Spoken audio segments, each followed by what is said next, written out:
Broadcasting from the business capital of the world, this is the Podcast Business News Network. And welcome back, everybody.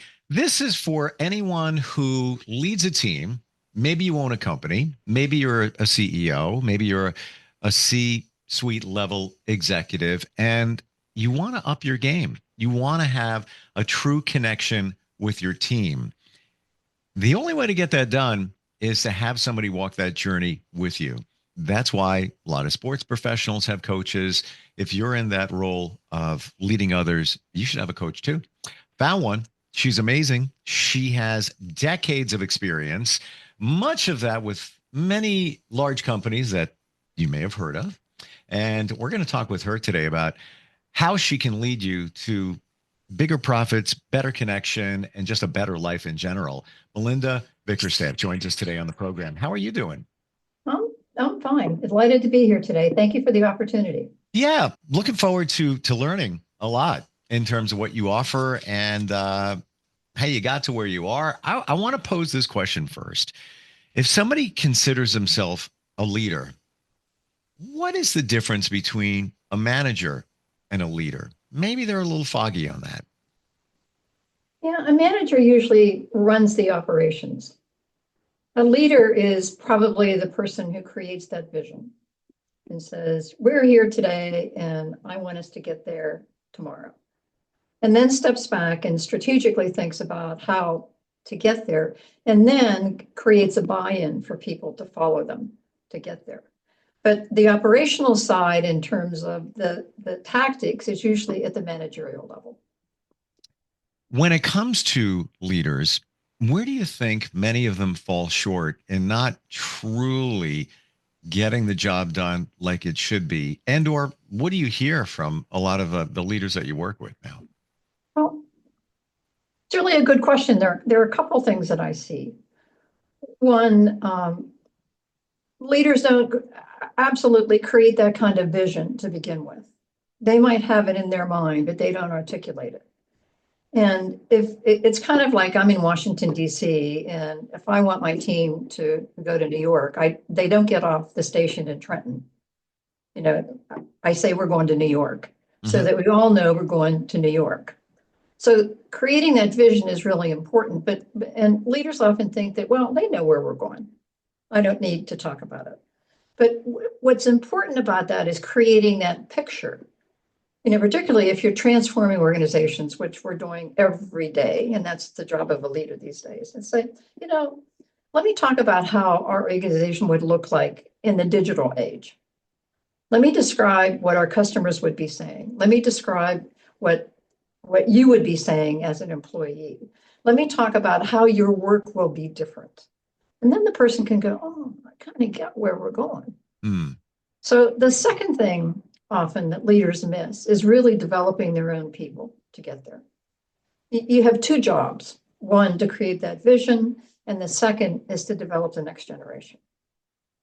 And to develop the next generation is spending time with people, making sure that they understand what you want them to do and providing a coach or mentoring role for people, which is why oftentimes with leaders, I teach them coaching skills because coaching skills are very, very different than directing. You know, leaders typically have four roles. They tell somebody what to do. You know, they teach somebody what to do. They mentor someone. They say, well, I've done that before. Let me tell you what I've learned.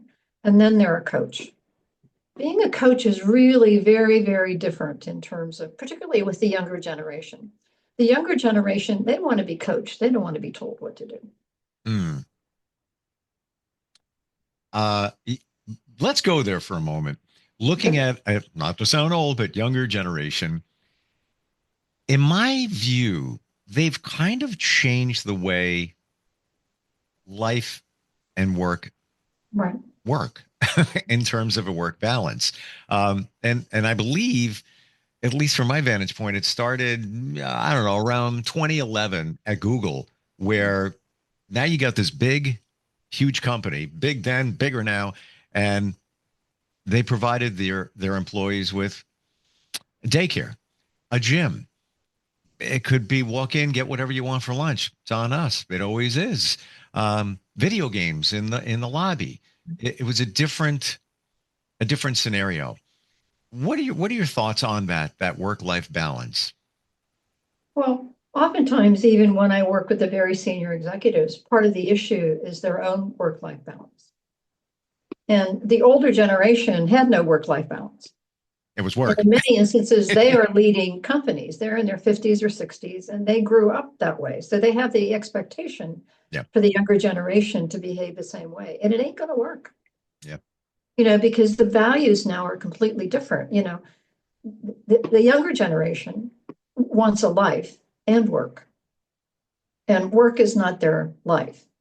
And so the values are very, very different. So that's why there's often a struggle between, senior executives and people that are below them, that they're going to say, well, why don't they work till 9 o'clock at night like I did? Well, Right. I have a family, Yeah. and you've got to take that. So that's the change in mindset. Oftentimes when I work with senior leaders, I help them, they've got to change their mindset, in terms of understanding the values of the current workforce. And the values, frankly, are healthy. What we did before wasn't healthy. Mm, yeah. But I do believe that came from what was instilled in that generation from the one before, where you had the depression Right. and a lot of financial challenges there. So when work came back into view after that, and was like, all right, we're going to work hard. We're never going to let that happen again. And then they have burnout and lots of challenges. How do you at this juncture, connecting with your team, how do you really make that true connection, a genuine one, with the people that you lead? So again, I go to the second thing that's really important is to develop people, to develop that next generation. And you got to have a conversation with them, and the conversation isn't always, I want to climb the career ladder. The conversation with them is, you're in this role now. What do you want to do? Where do you see yourself headed? What kind of role would you eventually like to be in? What skills do you want to learn? And so you have that conversation with everybody, and then you make sure that happens for them. Mm. And they will be with you forever if you treat them like a human being. And then you provide the learning opportunities that they told you. They'll be really surprised because someone did that. And someone listened to them and said, well, maybe over here, if you want to try that role out, why don't you team up with that person? And let me create that opportunity for you to do that. And you can shadow that person and kind of be a learner and see, is that something you really want to do?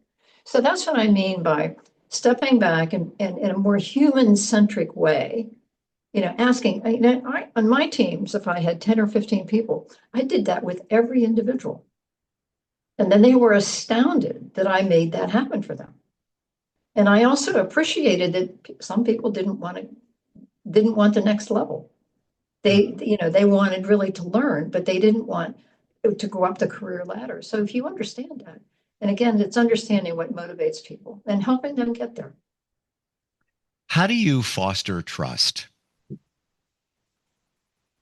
Well, just by what I said, you Okay. foster trust. If someone says, I'd really like to learn that, and then I create, as their manager or leader, the opportunity for them to do that, they begin to trust me. Because they tell me what they want to do, and then I act on it. And the worst thing I could do is not to act on it. And believe me, not everybody does that. So in the workplace, when that happens, they're with you forever. Mm. Because you have created that sense of trust. You said, and when you can't make it happen, you are just honest and say, I can't quite make that happen. Let's figure out something else. But you problem solve it. You treat them as an adult. It brings back memories, Melinda, when I worked with a company. I was there about 10 years.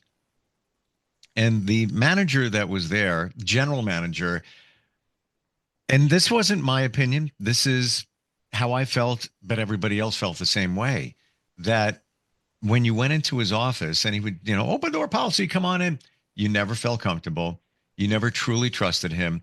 You felt that he would throw you under the bus to save himself. at any moment, which he did in some reason, in some instances with people there. Right. It just was never a positive experience. It was the hot seat every time you got quote unquote called in. He left. They got somebody else. He was a little bit better, but there was also the lack of trust. You Right. just didn't feel. And then they got somebody else in there, and all of these people, by the way, I knew them through the industry all through the years, but I Mhm. never worked directly with them. The gentleman that's in that position now, and I don't work for that company. I'm actually they're a vendor of mine now, Mhm. but I work with him on some capacity, in some capacity. But the difference is he genuinely cares what you think and will ask lots of questions. And he's curious. And when he says, "Yeah, let's go get a beer and talk about that." Yeah, let's hear it. You feel that he really wants to, and he's connected to you. And what a radical difference between these three individuals. Um, so you can see the different styles, um, but it's hard when you're in it as a leader Right. to realize what you're doing. And I believe that's why you need a coach. What makes you different when it comes to coaching leaders? Well, there are a couple things. One, I've had an interesting career of being inside large organizations and also inside consulting. I've been at Deloitte and Touche, I've been at KPMG, and I've been most recently at Accenture, big firms, okay? And in between, I was the chief human resources officer, I was the chief learning officer, and I was the chief knowledge officer. So I sat in the C-suite and reporting either to the president or the chairman of large organizations. Okay. So I understand the challenges. I understand how to create a vision. I understand about developing people. So I am often paired with very senior people in similar roles. For example, where I've been, we grow by acquisition. And when these leaders come into this behemoth organization, I'm usually their coach because I help them figure out how to navigate it, okay, in a way that's really important for them and to keep themselves intact. The second thing is, I've done a lot of coaching over the years, and I'm at the very highest level of certification. I'm what they call a master's coach. Wow. There are about 1,500 of us in the world. Rigorous education, recordings and mentoring and all of that kind of stuff to get there. So there are not a lot of us who are at that level, and I coach a little bit differently as a result of that, based on my experience and also the kind of the credential that I bring. Do you feel that a lot of leaders or a considerable amount deep down inside feel that they have what's called imposter syndrome? I'm doing it, I'm here, but there are some doubts within them in terms of what they're doing? Yeah, we all have that to some degree, Mm. some more or less. And part of the coaching experience, and the coaching experience, going back to creating trust, is oftentimes people tell me as their coach, the only time I can get off the treadmill is when I'm with you. And I'm not judgmental. I don't tell them what to do. I listen to them. And, the thing that's missing in the world today is listening. Mm. We don't listen to each other. It's kind of the attention society. Chris Hayes has just come out with his great book about attention. And oftentimes when we think we're communicating, we say we're not really listening. We're not really engaged in the conversation. So a coaching experience, people get a chance to have someone really listen to them. And people say to me, it's the only time someone really listens to me. When they have that experience, then they take it down to the people in their organization. They understand the coaching process because they've experienced it, and then they replicate it with people that report to them. And they come back and they experiment with it, and they come back and they say, wow, I learned more about this guy than I ever knew. And he's been working with me for 5 years. Wow. You brought something to light in my mind that I never really processed. And yes, I agree with you. People don't listen to other people, but I'm thinking that a lot of this has come from social media Right. because now you have a platform or many where you're throwing things out there, you're sending things out, your thoughts are going out. And maybe we have forgotten how to listen. And brought to mind right away, there's call it a social media business platform to talk about your business and get business. And what is it called? Bark. So what are you doing? You're barking to let people know about you, but are you really listening? Do you feel that, in our technological society now, that has a lot to do with people not listening as much? Yeah, we're bombarded with information, Mm, and we're glued to our phones. yeah. I walk into a restaurant and I see people, sitting at a table to have lunch or dinner, and all their phones are on their table. It's like a gun. You put it on the table and you put your phone, and then they look at their phones. They're not really having conversations with the people who are sitting in front of them. So it's become an addictive society in terms of that. Well, I'm going to miss something. Tell me about the other aspect of you, master coach, but also master storyteller. Yeah, yeah. It's really interesting. Early on in my career, did a lot of volunteer work for the American Society for Training and Development. It's now called the Society for Talent Development now. And we were trying to figure out as an American organization how we could go global. And then we thought, well, the American population won't buy into this. So what we did was we created a newsletter and pretended we went global. So instead of our major conference being in Houston, it's now in Paris.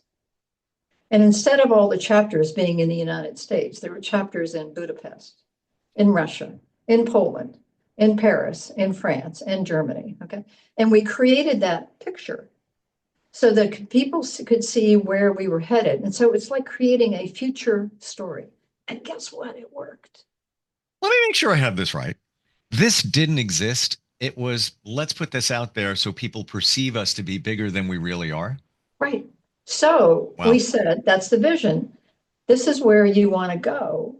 And we think this is how it's going to be. And you make it up a little bit, but you step in, and people go, wow, that would really be neat to go to a conference in Paris. How can we make that happen? So when you put it out into the universe like that, yes, then people can potentially say, they can get excited about it and make it. And it took us about 2.5 years to get there, but now this organization is completely global. So that taught me a lesson. And it's not just about creating a vision as a leader, it's about describing what that really looks like. So every role that I've had, whether it's in consulting, working with a client, working with a major organization, I've created this future picture. And it becomes the strategic plan for that organization for 2 or 3 years. And it's about bringing it to life. So that's the power of story. So since then, I teach people how to do this. And I teach them storytelling. And it really is true. In your brain, if you present facts and figures and data like we do, because we're so much data analytics, people may or may not remember it. But if you put that context in a story, it will be 22 times more memorable. And more importantly, it will hit 7 parts of the brain. The emotion, it will hit feeling, it will hit visualization, like the story that I just created about going global. You could picture a conference in Paris, right? Absolutely. Absolutely. Now, if I just gave you a fact and figure, it hits 2 parts of the brain.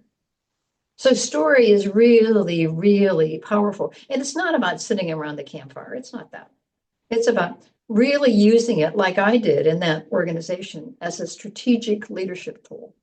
Love it. And that's how I've positioned it as a leader. You probably need to know how to do this if you're going to lead and transform organizations. Before I ask you another question, can you give me those stats again? Because I want to share them. 22%, if it's a story, 22% more likely to be remembered. Yeah. If you present a fact and figure, like a large insurance company reduced something by 50% and saved 1.5%, and it's 2 parts of the brain. If I then say this insurance company reduced something by 1.5%, and what that meant And of the 90 to 100 claimants that they had, they are much happier now than they were before. And then also the single mother, Anna, who now needed her refund or her funding, would now get that 2 weeks earlier because it was reduced by 50%. Now, what people will remember is the 90 to 100 happy claimants, and also the single mother, Anna, in the story. So you take facts and figures, and I call it humanizing it so that it's 22% more memorable. And I do this exercise with I've worked with probably in this organization, 60,000 people around the world to teach them about this. Wow. It is, I'm so on your page, Melinda. Everything is a story. It is. You write a review for a restaurant, you're essentially telling a story. Right. You, even when you put a post on social, essentially you're telling a story, or should be. It's a very short one, and it should be crafted in such a way that it can be retained and understood very quickly. It's still a story. And going back to the worldwide organization, air quotes, that you created, would you also say that that was a little bit of manifestation going on there? Because you created something that didn't already exist, but then it was with the goal of making it exist. Well, it was created out of whole cloth, right? The organization had not they had not had that experience. Mm-hmm. And so what I do is I teach them the structure of a story, and then I teach them how to humanize data. And they bring their own story with them in the workshops that I do, and then they tell it 3 or 4 different times. And I teach them the structure. They tell it cold. The structure, they tell it better. Then I teach them about analogies and anecdotes. They include that, it's better. And then I teach them how to humanize data, and it's powerful. And it goes from being this long. Whenever I ask anyone to tell me a story, it's like, tell me a 3 to 5 minute story. Guess what? It's always 10 or 12 minutes. Because they head out and they don't know the structure and they haven't really thought about it. So then I have them think about the structure, and then because they throw everything but the kitchen sink in it. And you don't need everything in it. You have to be clear about what's your purpose and what do I want you to do with this story? Do I want you to go, wow, sign me up? Do I want you to go, tell me more? Or gee, this is fabulous. Can you do that for me? What do you want someone to do? You've got to think about that before you do your story. I call it CPR: context, purpose, and results. Right. Think of it that way. And there's somebody in my circle, when he tells something or explains something, and he's a great guy, but we have to say the same thing. One word: laser. And he knows it. It's almost a running joke, but it's not. He's well aware of it, and he doesn't even know he's doing it. So we just have to reel him in with that one word: laser. And you can see how important this would be in a client setting. Oh, yeah. Because usually when we do all of our homework, and we fall in love with our own stuff. So we want to tell it all. Mm-hmm. But if you know the structure, then you're really, really clear about what you want your audience to do with this. And so there have been a lot of studies in the consulting world, and in the organization that I've been working with has been losing business to another consulting organization, because they're better storytellers. Wow. We have the analytics and we have all the crap, and we tell it all. Yeah. And when we do that, we make people feel stupid. But if you can take that information, weave it into a story where now you've pulled them in where they can relate to it, the results are going to be different. Right. We're out of time. Fabulous. Fascinating talking with you, Melinda. Thank you. And that's my story. How do we connect with you? Somebody is looking to up their game in terms of what they're doing, leading a team, even just refining how they tell stories to get better results. How do they connect with you? Yeah, a couple ways. My site is under construction. It's Melinda at the Bickerstaffgroup.com, or you can currently reach me at melindabick@aol.com. Thank you for being here today. A lot of insight and lots to think about, and looking forward if there's a chance we get together again. Okay. Thank you kindly. Great question. Thank you so much. Appreciate it. Take care. I appreciate you. We'll be right back.